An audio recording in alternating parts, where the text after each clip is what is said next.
Dann spring rauf, Rakete.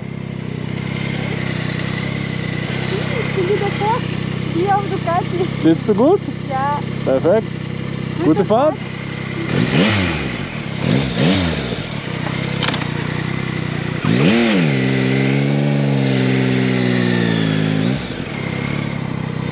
Ja, fühlt sich gut an. Dann... Ich werde ein bisschen quatschen, Schatz, okay? Du weißt schon, das Übliche. Hallihallöchen und willkommen zu einem neuen Review-Video. Diesmal zu zweit. Genau. Und zwar, wir fahren hier die Yamaha Tracer 9 GT. Mal auch um wieder was Touriges auszuprobieren. Und sie fühlt sich sehr gut an. Ja, vor allem der Sound fühlt sich sehr gut an. Hab schon vermisst. Festhalten, Hase.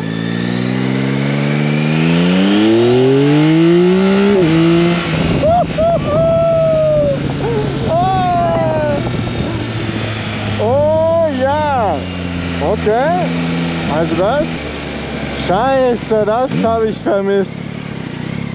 Ja, das habe ich sehr vermisst. Jawohl, oder? Spiegel einstellen.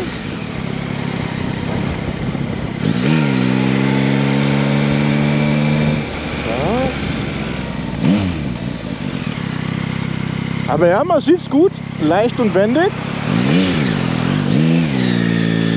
Jetzt wäre echt gut zu wissen, wie viel Federweg wir haben oder so.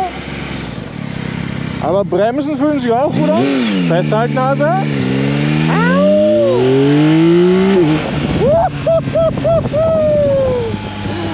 Oh.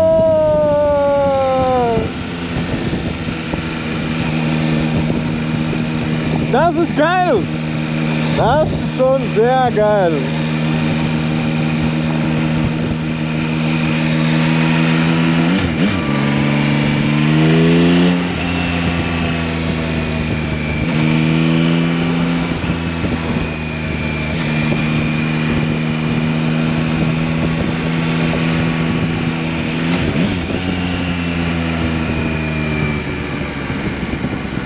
Oh, echt jetzt? Da? Nein, hier. Ja.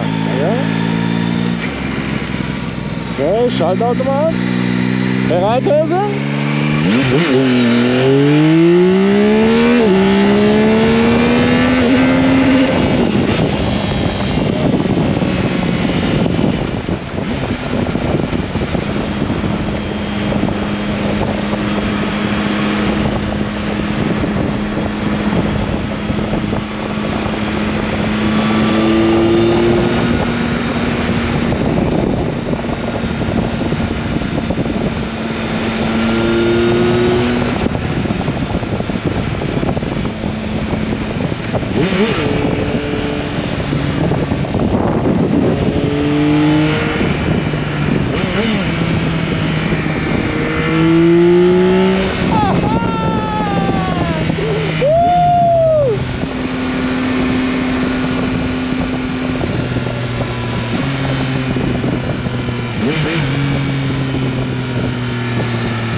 Meine Güte, also. Nee, nee, es fehlt in der Leistungsspitze, also man spürt.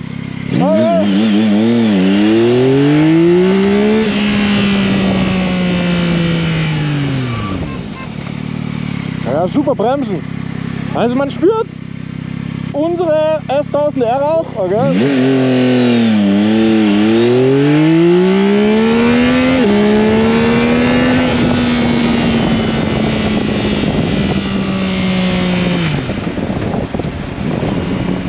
Also unsere S1000R hat ja noch 40 PS mehr gehabt und das hast du schon gespürt. Also so am Anfang zieht sie gleich stark, aber am Ende fällt es dann.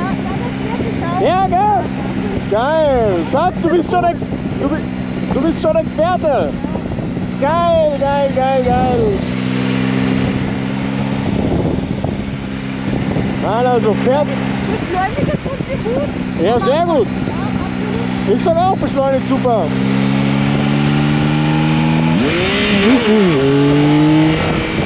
Und der Sound ist echt super. Der Sound ist einfach BAM!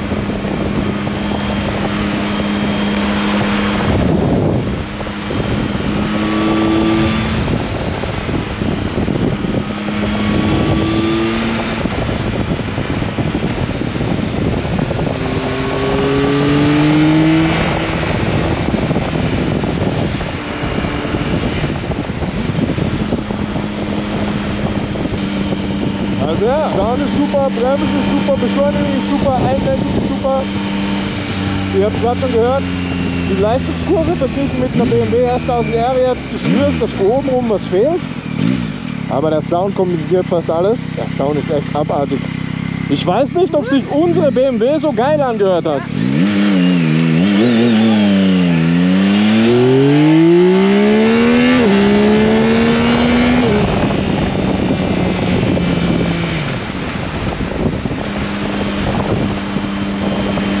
Genau, beschleunigen macht mega Spaß. Ich meine, ein bisschen mehr Wumms könnte sie noch vertragen.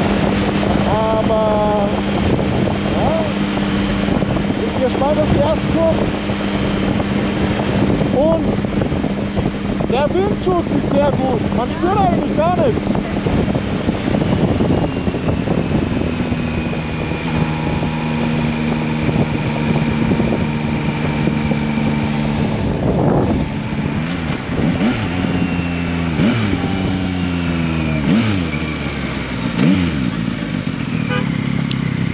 KTM-Häschen. Oh. KTM.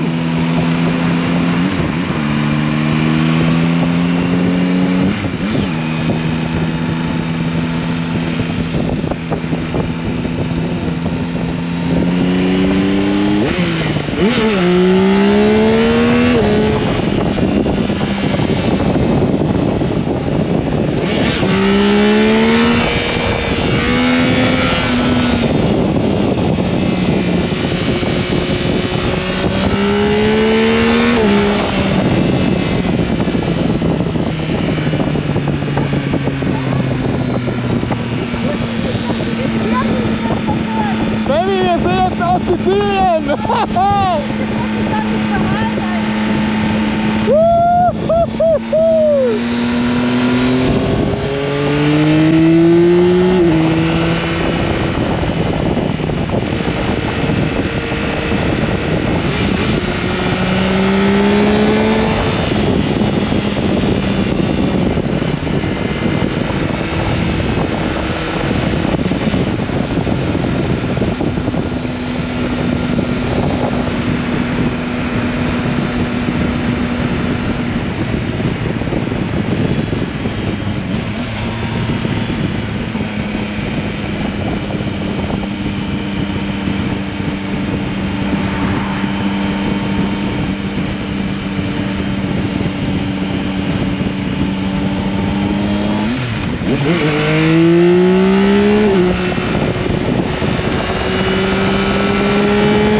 Zieht auch untertourig sehr gut.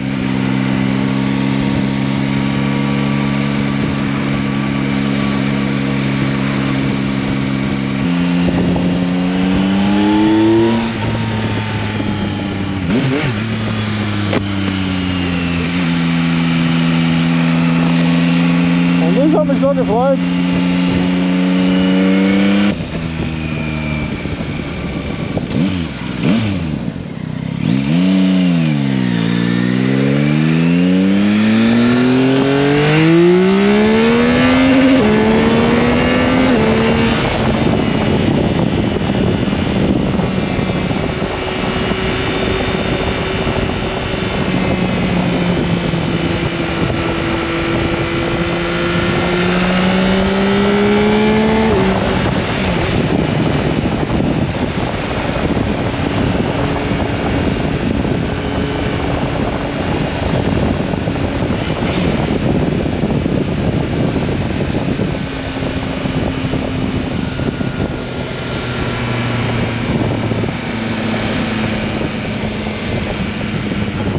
mag die zwei Displays, die sind cool. Das ist eigentlich nicht so farbig, es ist ein bisschen grün, ein bisschen rot. Alles eigentlich schwarz-weiß schon. Ja. Aber sieht trotzdem gut aus. Ja, ist genug. Irgendwie altmodisch oder so. Total, ja, finde ich auch. Kein schickimicki Schnickschnack, aber ausreichend. Das ist halt so intensiv schwarz-weiß. Ja, man kann alles super gut lesen.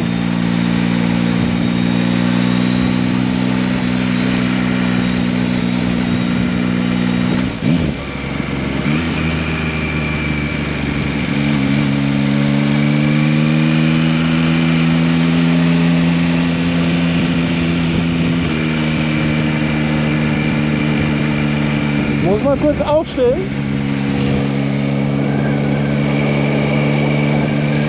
So, ja.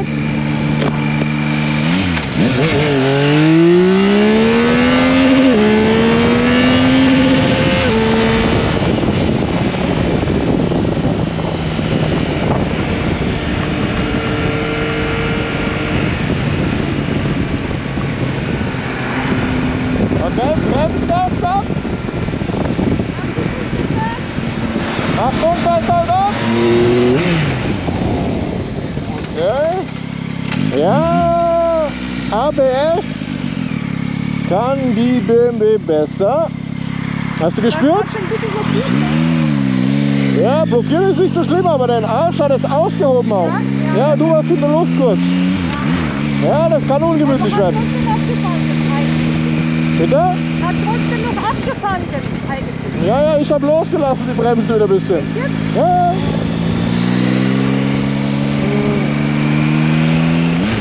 Machen wir noch mal? Also gleich, aber.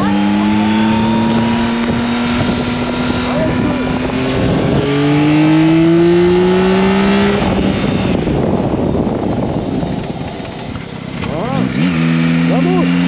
Aber trotzdem abgehoben, oder? Ich war diesmal ein bisschen sanfter beim Reinsteigen. Nicht gleich 100%. Einmal noch.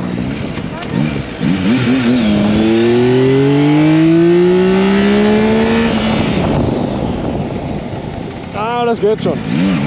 Vielleicht war eine kleine Bodenwelle beim ersten Mal oder so. Man weiß nicht, aber das war gut. Ich sogar so ein bisschen, weißt du, so. Ja, ja. Das ist, wenn vorne und hinten nicht ganz harmonisch zusammenpasst.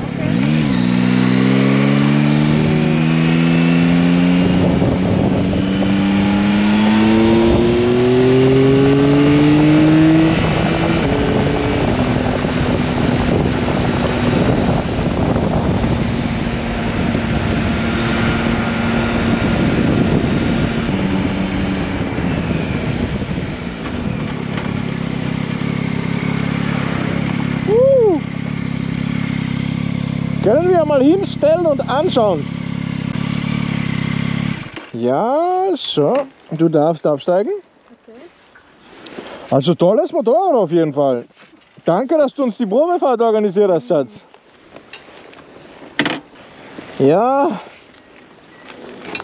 Diese ganze Offroad-Phase, wenn man so einen geilen Vollschubmotor hört, oder? Gefällt dir der Sound? Ja, für mich fast ein bisschen zu hoch, so wie man oft die Motorräder hört, die zu wenig Leistung haben, aber alles geben. Ja, ich weiß, was du meinst. War es ein bisschen schon so, weißt du, wo man denkt, ein bisschen wirklich. Ja, ja, aber weil wir es vielleicht auch verbinden damit, weißt du, weil wir wissen ja, der S1000R hat auch einen krassen Sound, aber noch mehr Leistung, aber ja, krass, dass du das verbindest. Ist schon, ich weiß, was du meinst. Ja, also hübsch auf jeden Fall. Aber vom Sound auf jeden Fall eher so, Racebike. ja, hätte ich zuerst gesagt und dann doch ein bisschen zu hoch für ein Rad. Naja, okay, ja, vielleicht. Ah, die hören sich alle ein bisschen anders an, aber Aber schaut echt cool aus mit zwei Displays irgendwie, mit zwei Augen da drin. ja, mir gefallen die zwei Displays auch. Und allgemein schaut es hübsch aus, auch in Rot, absolut hübsch. Mhm, sieht super aus in Rot. Und ist eigentlich nicht zu dick, Ne, aber anständig groß. total. Sitzt du komfortabel? Ja, also ich habe schon vergessen, wie ich auf Ducati gesessen bin, aber gefühlt wieder wie auf Ducati, weil Also jetzt nach der Tenere ist es für mich natürlich jetzt wieder... Ja, ist alles Komfort irgendwie, oder? Alles Luxus. Ich sitze oben, es ist viel Platz, also wieder mehr Platz quasi. Ich bin nicht eingezwickt da. Ja. Genau, hier gibt es auch die Griffe, die benutze ich fast nie, aber zum Absteigen, weißt du so. Ja, ja. Ja. Und das ist echt weich. Es ist echt weich, ja. Ich sitze auch super. Ich bin nicht gerutscht. Es hat nichts nicht gepasst. Aber es ist wieder mal ganz spannend im Verhältnis zur Triumph. Echt? Bist du Weil gerutscht oder nach unten? in der Triumph war echt irgendwie, es ist immer nach unten gegangen und du bist ganz komisch in der Senke drin gesessen. Und hier sitzt man absolut perfekt, kann man einfach nichts sagen. Genau, Moped, Durchzug ist geil, Sound ist 10 von 10. Ein Display ist super aufgeräumt, ist super, Straßenlage ist super. Ich finde Optik, mich spricht es nicht zu 100% an, danke Schatz. Genau, Optik spricht mich nicht zu 100% an. Ich weiß nicht wieso das. Der Kotflügel ist, finde ich, irgendwie too much, aber klar, er muss wahrscheinlich irgendwo dahin. Und die Sitzbank sieht auch nicht super sexy aus, aber sie sieht auf jeden Fall komfortabel aus, finde ich, weißt du? Bisschen groß. Den Kotflügel mag ich voll. Echt? Ja, gibt ein bisschen noch Rennbike-Gefühl. Okay. Ja. Schaut schnuckig aus. Ohne würde es irgendwie ein bisschen lame ausschauen.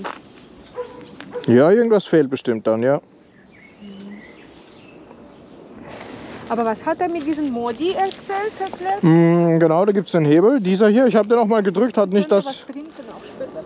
Ja, genau. Der Hebel soll einfach die 4 Leistungsstufen regeln. Genau, aber du bist jetzt immer mit 1 gefahren. Ja. Und was machen diese Leistungen? Also wenn du am Gas ziehst, ob du gleich die volle Leistung hast oder ob es erst später kommt, also ein bisschen verzögert und so. Okay. Also einfach wie sensibel der Gashahn ist.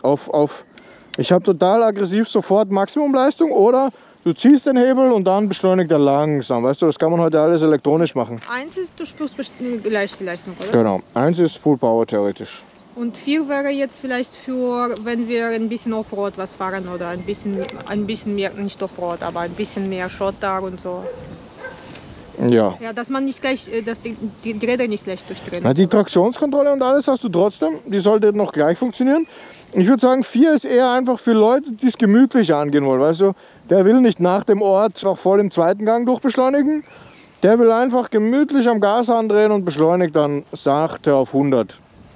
Oder wenn du Anfänger bist, quasi, dass du einfach auch nicht am Gas drehst und gleich Angst kriegst, sondern weißt du, dass du einfach auch ein Gefühl bekommst, wie viel du den Gashahn bewegst und was dann kommt. Hast du mehr Zeit zu lernen, was kommt. CP3 Motor. Mhm. Da spricht ein Experte. Cool, aber echt super angenehm zu sitzen. Ja. Nee, das ist ganz spannend, aber ich weiß nicht, woher das kommt. Wahrscheinlich, weil wir es einfach mit dem Sound gelernt haben.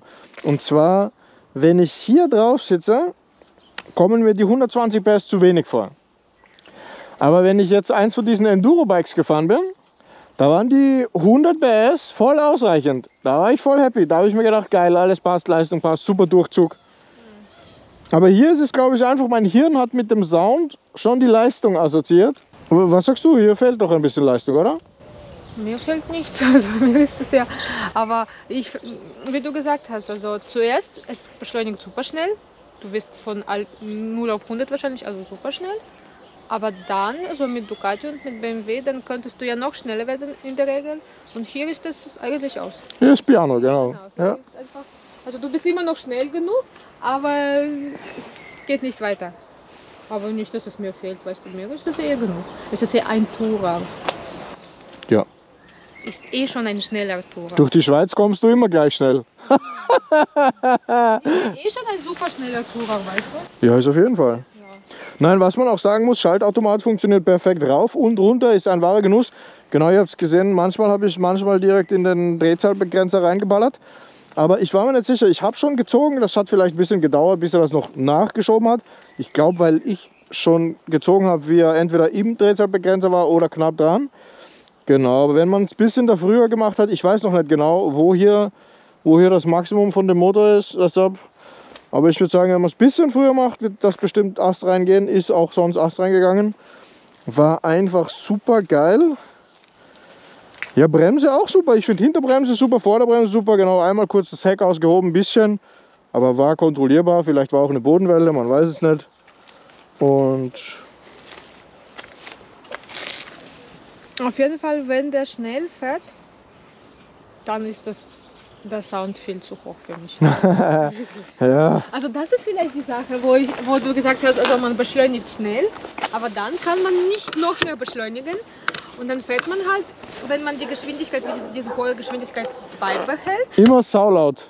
ist super laut und für mich ist es, als ob wir immer noch beschleunigen, aber wir beschleunigen nicht. Ja, ja. Also das ist die Sache. Ich weiß, was du meinst. Genau, wo es nicht passt. Weil du denkst, du beschleunigst ja noch mehr, weil es so, so, weißt du? Ja. Ja, wir haben gerade festgestellt, wir finden den Sound mega geil, aber der Sound, ja, ist sehr kreischend im Verhältnis zu unserer S1000R damals.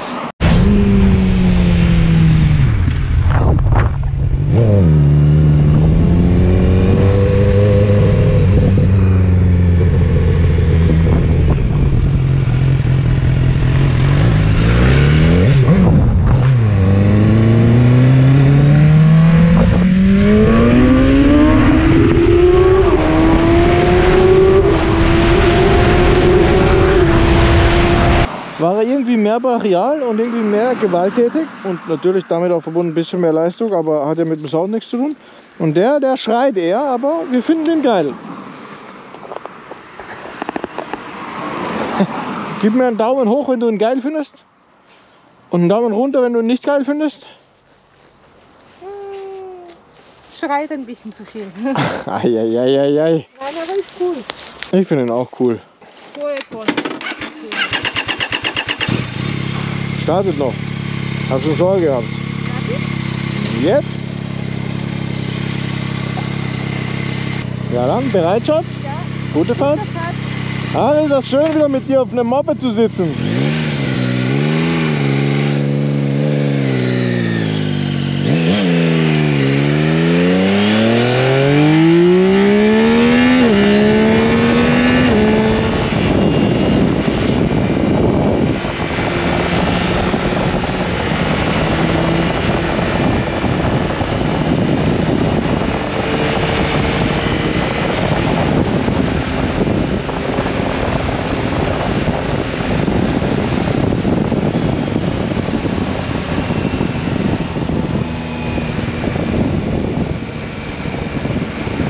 Ja, nee, die Sitzbank ist super. Was ist die Beschleunigung von 0 auf 100? In Sekunden. Ja.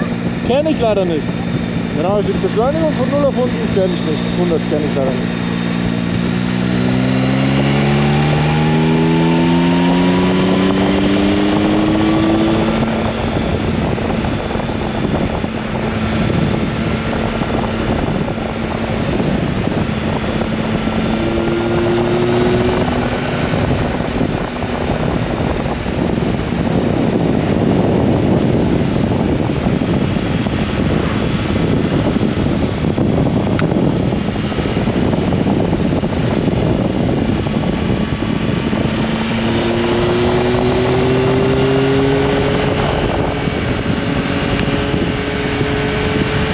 Sehr laut, ruhig der Motor, muss ich sagen.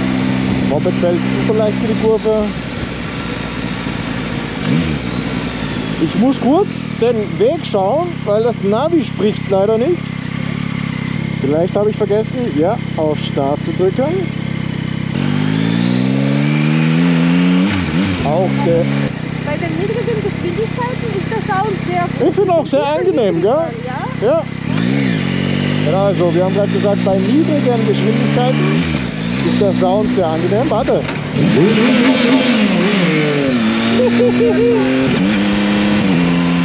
Genau, muss man schon testen. Also bei niedrigen Geschwindigkeiten der Sound sehr angenehm. Bald auch super agil, Kupplungspunkt perfekt, Bremspunkt auch perfekt. Also auch viel besser als jetzt bei der Nord 01, einfach eine normale Bremse, die man auch fühlt. Und ja, beim Fuß auch einfach ein normaler Bremspunkt, echt gemütlich. Bin echt dankbar darüber. Also ja, ist eine gute Entscheidung, wo ich war. Am 901 fällt schon nicht weg, weil eine Bremse und eine Kupplung, die nur 0 und 1 kennt, ist ein bisschen zu extrem. Finde ich echt merkwürdig. Genau, aber so ist es perfekt. Schön.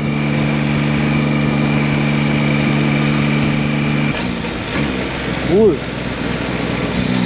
Also Schaltautomat geht auch, wenn keine Last ist und du einfach nur so dahin fährst.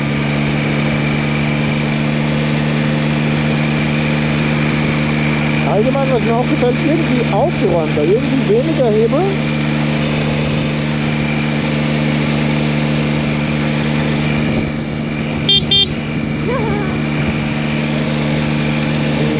Hupe funktioniert. Ja, ich glaube, links kann man jetzt gar nichts verstellen.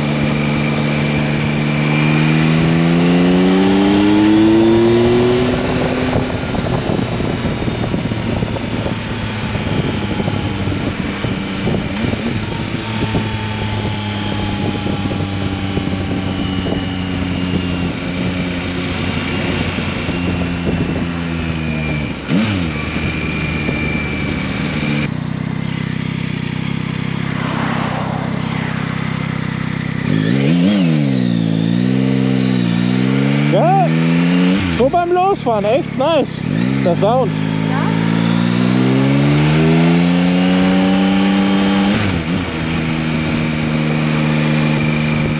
Wir sind schon auf Reserve. Ist nur die Frage, wo steht denn wieder mal der Sprit? Ja. Und ich wollte noch auf die Autobahn fahren. Aber hast du vielleicht gesehen, ist die Reserve schon länger da?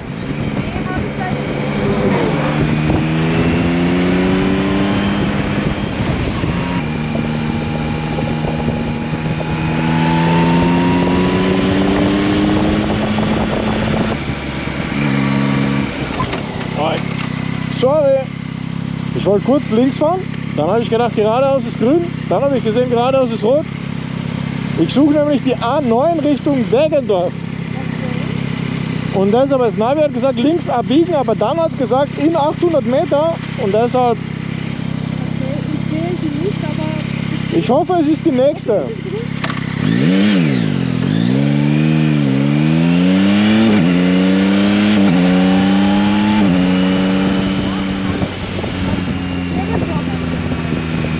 Danke sehr. Das passt bestimmt.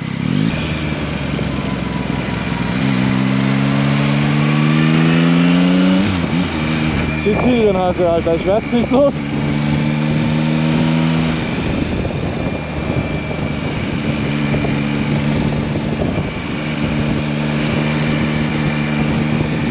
Wir fahren ganz gemütlich, wir müssen ja den Sprit fahren.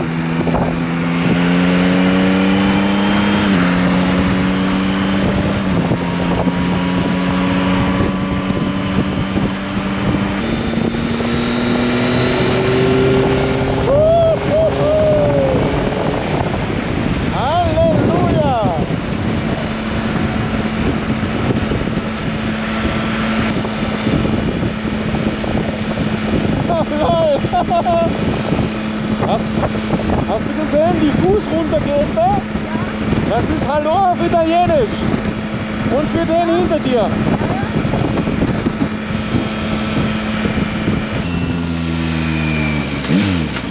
Ich glaube, wir sind wieder am Anfang. Da rechts ist diese Straße. Schau, die fahren da durchs Feld, das sieht cool aus. Ja. Macht Spaß.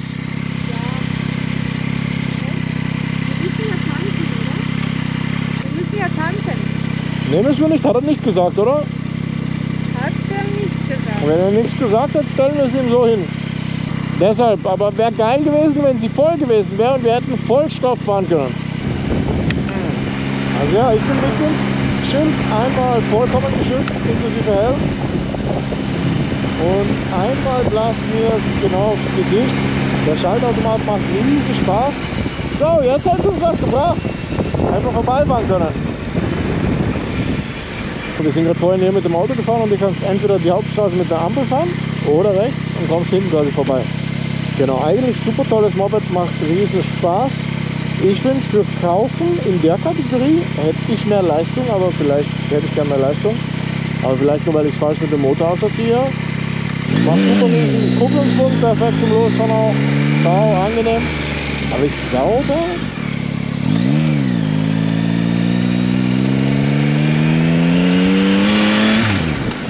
lernt beim Offroad-Fahren auch viel besser mit der Kupplung umgehen. Also habe bestimmt das gelernt in einem Jahr Ducati und Boston Rally.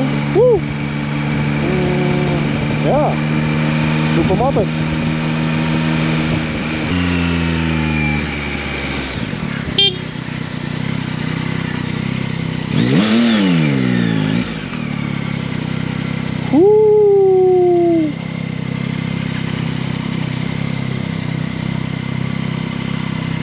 Ich lasse dich mal absteigen. Darf ich? Ja klar. Und schaut euch mal diese Kawasaki hier an. Ist die nicht mal mega fresh? Nicht? Ich drehe sie nur um, dass er sie gleich wieder wegfahren kann. Super, also 2 Displays, ein Traum. Moped hat riesen Spaß gemacht. Viele voll geile Tenerés, auch Teneré World Rates hier gesehen. Wahnsinnseindrücke. Und schaut, summa summarum, war es geil, dass wir sie gefahren sind. Yeah. Finde ich auch.